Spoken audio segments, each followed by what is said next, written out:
సాక్షి ఆఫీసును మహిళా నేతలు ముట్టడించారు. ఏపీ మహిళలపై అసభ్యకర వ్యాఖ్యలు చేశారని ఆగ్రహం వ్యక్తం చేస్తూ సాక్షి కార్యాలయం బోర్డును మహిళా నేతలు పీకిపడేశారు.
సాక్షి కార్యాలయం బోర్డు పీకేశారు కూటమి మహిళా నేతలు. అలాగే ఏపీ మహిళలపై అసభ్యకర వ్యాఖ్యలు చేశారని ఆగ్రహం వ్యక్తం చేస్తూ వివరాలను ప్రసాద్ అందిస్తారు. ప్రసాద్,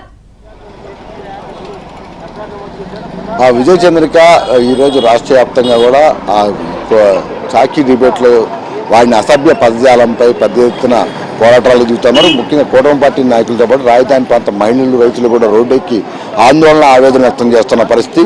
ఒక డిబేట్లో అనూహ్యంగా అనుకోని మాటలు వాడినప్పటికి కూడా దానికి సంబంధించి పశ్చాత్తాపం వ్యక్తం చేయకపోగా క్షమాపణలు చెప్పకపోగా మరింత రెచ్చగొట్టే విధంగా సాక్షి యాజమాన్యానికి క్షమాపణలు చెప్పిన ఆ డిబేట్ నిర్వహించిన కొమ్మినేని రైతులు మాత్రం బాధపడితే ఆలోచిస్తామనే విధంగా వ్యాఖ్యలు చేయటం, అదేవిధంగా ఆ అసభ్య పద్యాలతో దూషించిన అనలిస్ట్గా అలాగే జర్నలిస్ట్గా చెప్పుకున్న కృష్ణరాజు రెండో నుంచి అజ్ఞాతంలోకి వెళ్ళిపోయిన నేపథ్యంలో వారిపై కఠినంగా చర్యలు తీసుకోవాలంటూ రాష్ట్ర వ్యాప్తంగా ఉద్యమాలు మొదలై ఇందులో భాగంగా వచ్చే ప్రభుత్వం విజయవాడ ఆటనగర్లోని సాక్షి కార్యాలయానికి కూటమి పార్టీ మహిళలు రాజధాని ప్రాంత రైతులు కూడా చేరుకుని నిరసన వ్యక్తం చేశారు.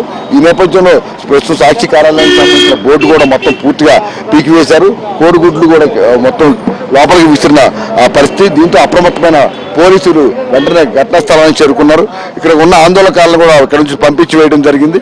అయితే ఆ వ్యాఖ్యలు చేసిన నేపథ్యంలో ఇటువంటి దాడులు కరెక్ట్ కాదని చెప్పి ఇప్పటికే ఆ తెలుగుదేశం పార్టీ ముఖ్య నాయకులు కూడా వారందరూ కూడా వారించడం కూడా జరిగింది. పోలీసులు కూడా వారిపై కేసులు నమోదు చేస్తామని కూడా చెప్తా ఉన్న పరిస్థితి. అయితే ప్రధానంగా ఈ వ్యాఖ్యలకు సంబంధించి ఇంతవరకు సాక్షి యాజమాన్యం కావచ్చు, డిబేట్ నిర్వహించిన కొమ్మినేని కావచ్చు, మాట్లాడిన కృష్ణరాజు కావచ్చు, వారి నుంచి పశ్చాత్తాపం వెలువడిపోగా మహిళల్ని కించపరిచే విధంగా ఇంకా రెచ్చగొట్టే విధంగా చేయడం మాత్రం తీవ్రంగా ఆక్షేపణ అయితే వ్యక్తం చేస్తూ ఉన్నారు. శ్రీనివాస్ గారు చెప్పండి, ఇప్పుడు ఇందా నుంచి మీరు మహిళలందరూ ఆందోళన చేస్తూ ఉన్న పరిస్థితి ఏం చెప్తారు? 3 రోజుల నుంచి ఇంత జరుగుతున్నా కూడా వారి వైపు నుంచి కనీసం పశ్చాత్తాపం మాత్రం వ్యక్తం అవ్వట్లేదు. దేవతలు ఏలినటువంటి రాజధాని అమరావతి, ఈ అమరావతి రాజధానిలో ఉన్నటువంటి యావత్ రాష్ట్రంలో ఉన్నటువంటి మహిళలందరినీ కూడా ఒక సాక్షి దినపత్రిక అసభ్య పదజాలాల్లో రాష్ట్రంలో కానీ దేశంలో కానీ చాలామంది జర్నలిస్టులు ఉన్నారు, సీనియర్ జర్నలిస్టులు ఉన్నారు. కానీ ఇట్లాంటి సాక్షి దినపత్రికలో, సాక్షి టీవీలో అసభ్యకరంగా రాష్ట్రంలో ఉన్నటువంటి మహిళల్ని ఉద్దేశించి ఏదైతే బూతులు మాట్లాడారో అతన్ని కొమ్మినేని కానివ్వండి, అదేవిధంగా కృష్ణరాజు కానీ తక్షణమే క్షమాపణ చెప్పాలి, వెంటనే అరెస్ట్ చేయాలి. అదేవిధంగా సాక్షి ఎవరైతే ఎండీగా ఉన్నటువంటి భారతిరెడ్డి గారు వెంటనే మీడియా మీదుల ముందుకొచ్చి వెంటనే సారీ చెప్పాలా, క్షమాపణ చెప్పాలా. ఇట్లాంటి రాజధాని ప్రాంతంలో ఉన్నటువంటి మహిళలు కానివ్వండి, అమరావతి రాజధాని అటువంటి ఆంధ్ర రాష్ట్రంలో మహిళలందరూ కూడా కించపరిచి మాట్లాడటం చాలా రాష్ట్రంలో ఉన్నటువంటి విద్యార్థి యువతకు కూడా మేము ఖండిస్తూ ఉన్నాం. ఎందుకంటే తల్లికి చెల్లికి తేడా తెలియనటువంటి జగన్మోహన్ రెడ్డి సొంత భార్య అయినటువంటి భారతిరెడ్డి గారి ఛానల్లో ఇట్లాంటి అసభ్యకరంగా మాట్లాడటం అనేది యావత్ రాష్ట్ర ప్రజలందరూ కూడా దీన్ని ఖండిస్తూ ఉన్నామని చెప్పి తెలియజేస్తా ఉన్నాం. ఒక నీచమైన పదం ఒకటి నోటి వెంబడి తోలినప్పుడు దాని మీద డిబేట్ పెట్టినప్పుడు దానికి సంబంధించి క్షమాపణ చెప్పడం అనేది జర్నలిజంలో ప్రధానంగా ఉన్న భాగం. కానీ ఇప్పటివరకు సాక్షి యాజమాన్యం కావచ్చు, జర్నలిస్ట్గా చెప్పుకునే కొమ్మినేని కావచ్చు, అన్న వ్యక్తి కూడా ఇంతవరకు దీనికి సంబంధించి పశ్చాత్తాపం వ్యక్తం చేయబోవడం ఎలా చూస్తారు? ఇక రెచ్చగొట్టే ధోరణి ఏ విధంగా చూస్తారు? రాష్ట్ర వీళ్ళు ఇప్పటికీ డిబేట్ జరిగి 48 గంటలు పైగా అవుతా ఉంది. మేము ఇప్పుడు ఒకటి అడుగుతా ఉన్నాం, క్షమాపణ ఎవరైతే సాక్షి దినపత్రిక మీడియా ప్రతినిధి మొత్తాన్ని రన్ చేస్తూ ఉన్నారో ఎండి భారతిరెడ్డి గారు కానివ్వండి, ఏదైతే కొమ్మినేని కానివ్వండి, కృష్ణరాజు గారు కానీ ఈ 48 గంటలు బయటకు వచ్చి క్షమాపణ చెప్పలా. భారతదేశంలో ఆంధ్ర రాష్ట్రంలో ఉన్నటువంటి విద్యార్థి యువత మహిళలందరూ కూడా తల్లుల్ని అమ్మల్ని అటువంటి మా ఆడపడుచులందరినీ కూడా అసభ్యకరంగా మాట్లాడినందుకు మేమందరం ఒకటే తెలియజేస్తా ఉన్నాం. ఏ తల్లినన్నా సరే మేమైతే సమిక్షం. తల్లికి, అమ్మకి, చెల్లికి తేడా తెలుసు మాకు. అందరిని గౌరవిస్తాం, మహిళలందరినీ గౌరవిస్తాం.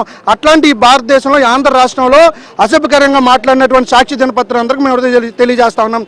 రాష్ట్రంలో ఉన్నటువంటి అన్ని జిల్లా హెడ్ క్వార్టర్లో సాక్షి ఏదైతే మీడియా ప్రింటింగ్ ప్రెస్ ఏరియా ఉందో ఆ పాయింట్లన్నింటిలో కూడా ముట్టడిస్తాం. వాళ్ళు క్షమాపణ చెప్పేంత వరకు కూడా వాళ్ళు రన్ చేయడానికి కూడా వీలు లేకుండా అన్నింటిలో కూడా అడ్డుకుంటామని తెలియజేస్తా ఉన్నాం. ఇది ముఖ్యంగా చూస్తున్నాము. ఈ సాక్షిలో వచ్చిన ఈ వ్యాఖ్యలు కావచ్చు, అలాగే వారి వ్యవహరిస్తున్న తీరుపై మాత్రం తీవ్రంగా మండిపడుతున్న పరిస్థితి. మొన్న శనివారమే తుళ్లూరు పోలీస్ స్టేషన్లో మొత్తం ముగ్గురుపై కూడా సాక్షి యాజమాన్యంతో సహా అందరిపై ఫిర్యాదు చేయడం, తర్వాత రాష్ట్ర వ్యాప్తంగా పోలీస్ స్టేషన్లో కూడా ఫిర్యాదు చేయడం జరిగింది. ఈ నేపథ్యంలో కేసులు కూడా నమోదైన పరిస్థితి. ఇప్పటికే హైదరాబాద్లో కొమ్మినేని అరెస్ట్ చేసినట్టు కూడా తెలుస్తూ ఉంది. ఇక ఇప్పటికే 2 రోజులు కూడా అజ్ఞాతంలో కృష్ణరాజు గురించి కూడా పోలీసులు వెతులాట ప్రారంభించారు. అదేవిధంగా ఇంతమంది మహిళలను, ఎందుకంటే ఒక ప్రాంతం మొత్తాన్ని కూడా ఒక అసభ్య పదంగా చెప్పలేని విధంగా అంటగట్టిన వైనాన్ని మాత్రం అందరూ కూడా తీవ్రంగా ఆక్షేపిస్తున్నారు. రాష్ట్ర ప్రజలకు సంబంధించిన అంశం, రాష్ట్ర ముఖ్యంగా మహిళల ఆత్మగౌరవానికి సంబంధించిన అంశం కాబట్టి దీనికి సంబంధించి సాక్షి యాజమాన్యం కూడా స్పందించాలని డిమాండ్ చేస్తూ ఉన్నారు. ఈ రోజు రేపు కూడా ఇదే వారు కూడా స్పందించకపోతే పెద్ద ఎత్తున రాష్ట్ర వ్యాప్తంగా ఉన్న అన్ని సాక్షి కార్యాలయాలపై కూడా ఇదే విధంగా ఆందోళన చేస్తామని చెప్తా ఉన్నారు. ప్రస్తుతం విజయవాడ సాక్షి కార్యాలయంతో అదుపులోకి వచ్చింది. పోలీసులు మొత్తం ఇక్కడ చేరుకుని ఆందోళనకారులను కూడా ఇక్కడ నుంచి పంపించేందుకు ప్రస్తుతం పరిస్థితి అదుపులోకి వస్తుందని చెప్తా ఉన్నారు. మరోవైపు వచ్చేపటి క్రితం పోలీస్ కమిషనర్ కూడా కలిసి మహిళలు ఫిర్యాదు చేశారు. మరోవైపు మహిళా కమిషనర్ కూడా దీనిపై చాలా తీవ్రంగా స్పందించింది. కేంద్ర మహిళా కమిషనర్ కూడా ఫిర్యాదు చేయడంతో పాటు సాక్షి లైసెన్స్ కూడా రద్దు చేయాలనే విధంగా లేఖలు రాస్తామని కూడా ప్రకటించింది.